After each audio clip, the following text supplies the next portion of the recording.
Welcome! Your Fearless Aging podcast is taking off. The cheers are for you, wanting to age and live fearlessly. Here's your host, America's healthy aging trainer and creator of the ageless living lifestyle, Rico Cavaglia.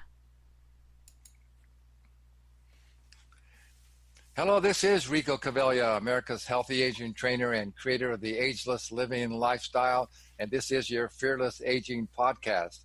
And the title of this episode is How to Protect Your Brain from Dementia and Alzheimer's. I don't know what could be more important to learn than that, because as you know, it doesn't matter how healthy your physical body is. If you lose your brain function, it's not going to work. It doesn't matter how good your body is. So this is so important to learn this, and as I'm sure you're aware of it, it's become almost an epidemic in our country now. So this is critically important. So you really want to stay around here and pay attention and learn all you can about how to protect your brain. So I have to put on here to read this. Our guest today is the author of The Diabetic Brain in Alzheimer's Disease, a book that connects the dots between type 2 diabetes, type 3 diabetes, and Alzheimer's disease.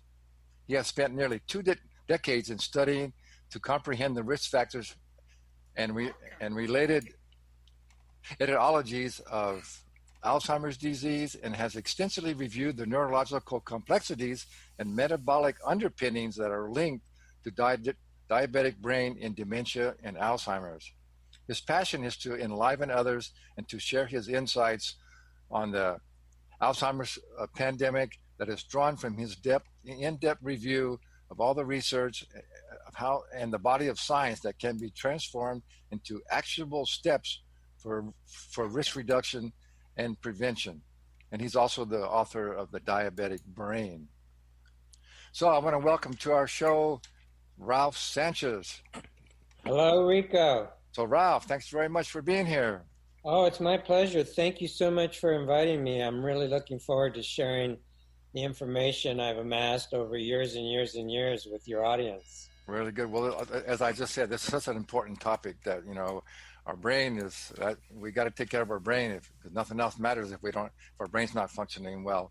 So I always like to begin with our guests, just, so people get to know you a little bit better, know a little more about you. Tell us a little bit of something, maybe something real interesting or fun or things that you like to do, something other than your topic. Well, you and I were talking about, where I was living currently and whatnot, and I shared that I live up in the Northern California area, south of San Francisco, but in a more rural area close to a town called Carmel. Mm-hmm. And I used to live in Southern California. I grew up in Santa Monica. Oh. And when I finished my education in Chinese medicine, that was my first foray into complementary medicine was acupuncture and Chinese medicine. Not long after that, I moved up north because I just understood within myself that it was an area that was more akin to the things I like to do, like being outdoors and just the vibes in general of Northern California is just better suited for me than Southern California. But one of the reasons I chose Carmel, because I was looking at various areas around San Francisco, was that there is this tremendous coastline south of Carmel that many people have heard of. It's called Big Sur. Right. And it's gorgeous. It's absolutely gorgeous. And I thought, wow, if I could live close to Big Sur where I could go down there every once in a while and do my hikes and whatnot, that would just be a dream come true. Well, sure enough, I was able to pull it off. And even really close to Carmel and where I live right now, I live in a valley close to Carmel called Carmel Valley. There is a park that's very well known worldwide. It's called Point Lobos. Mm-hmm. And Point Lobos is just one of the most scenic areas you could ever imagine. A great writer once termed it one of the greatest meeting places between land and sea.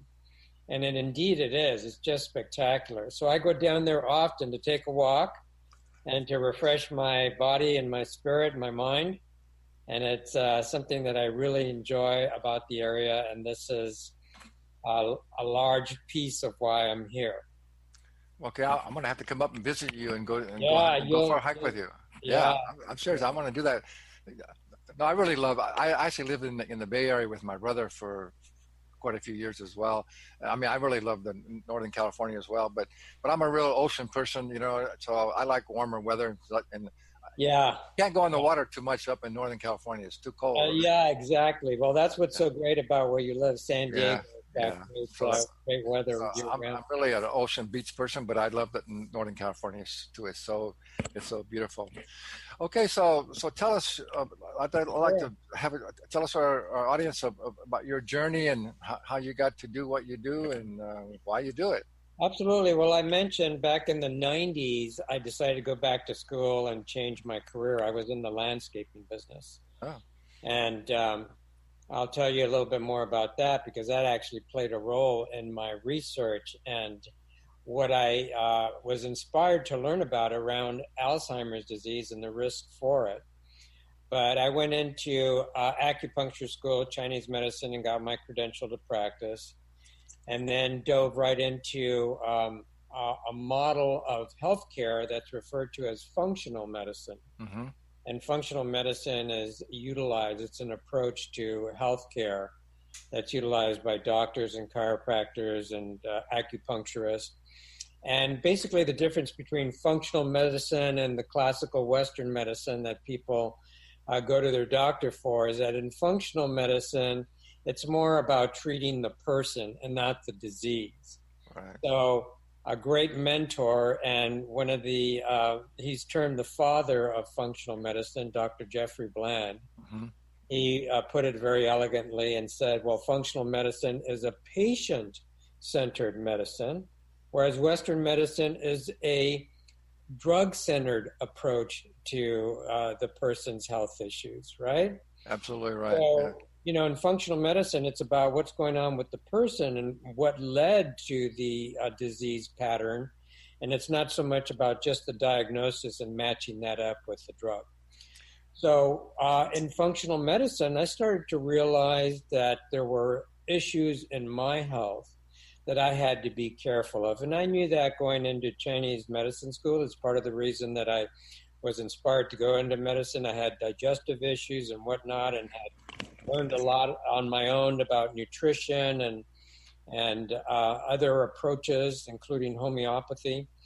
And but when I started to dive into the functional medicine model and what it provides, which is a great tool bag of how you can assess various aspects of your metabolism and your biochemistry to really drill down to what's going on and what's causing problems for you.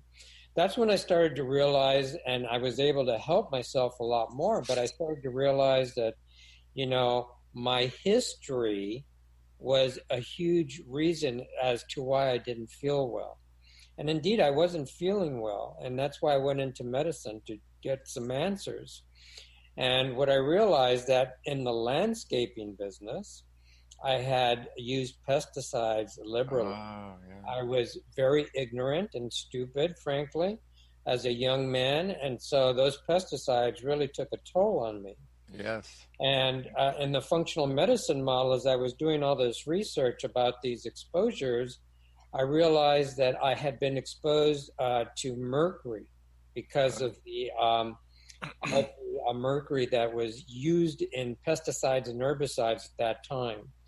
And so I did some testing and realized I had what's called a mercury body burden. Well, between the pesticides and the mercury intoxication, and when I was much younger, I had a serious auto accident and my head hit the windshield. Wow. So I had a very severe concussion, brain trauma.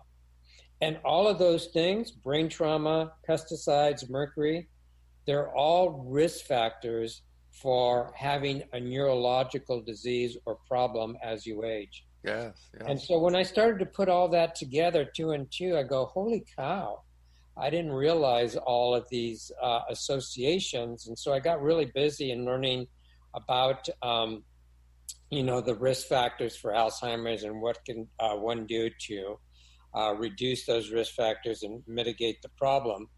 And one of the things that, in the functional medicine model, as I mentioned, is great is that you can do all of these assessments, right? And so through these assessments, I was able to really make a huge difference into my health and how I was feeling. And so I was hooked, on the functional medicine model. And I went to a seminar with Dr. Jeffrey Bland, and I was reading through his notes. And I saw a reference that he made to a genetic marker for heart disease. It's called APOE4, and that's how it's spelled, APOE4. It's something that I highly recommend people be aware of as they age, whether they have this gene or other risk factors associated with health issues. And that's where something like 23andMe comes in. You can get that easily done, including the APOE marker, that's the gene. And then the gene that's associated with Alzheimer's disease is APOE4. APOE4?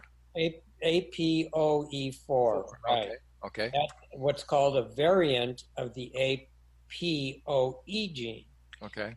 So when I ran across that, I was just fascinated. I go, wow, nobody's talking about this. How come? If you can go out and get a test and know that genetically you're more susceptible, why aren't people talking about this more? So I dove in like crazy, learned so much, and 5 years later, around 2005, decided I was going to begin to write and focus on a book and write articles and create my website, thealzheimersolution.com.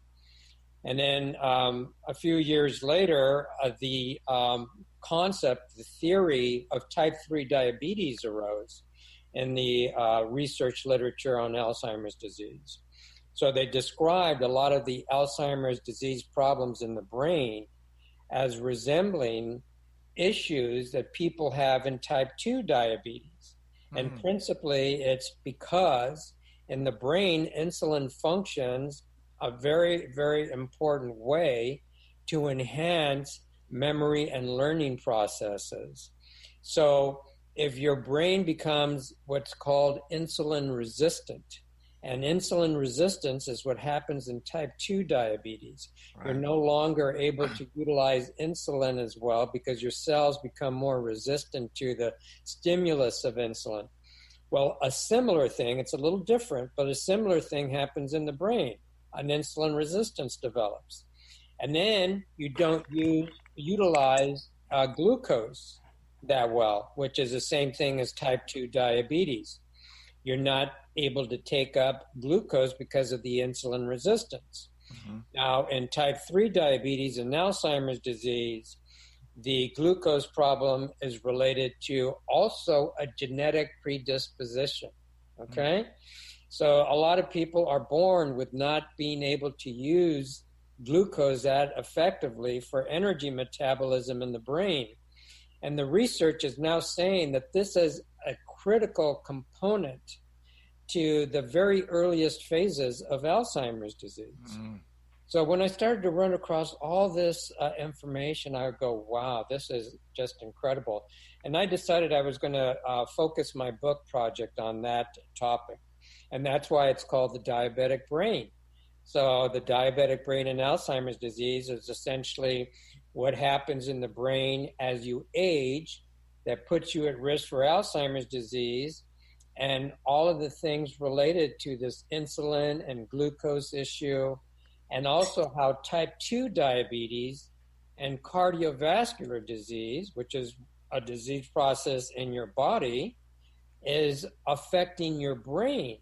So in the beginning, you said connecting the dots. Well, that's what I do. I connect the dots between type 2 diabetes, heart disease, and then the type 3 diabetes that's forming in your brain, starting to go south as far as the events there. And it all comes together to really up your risk for Alzheimer's disease as you age. Wow. I just want to say one thing. I always like to add this just to all of our listeners. Whenever I interview someone like yourself or whether it's a naturopathic doctor or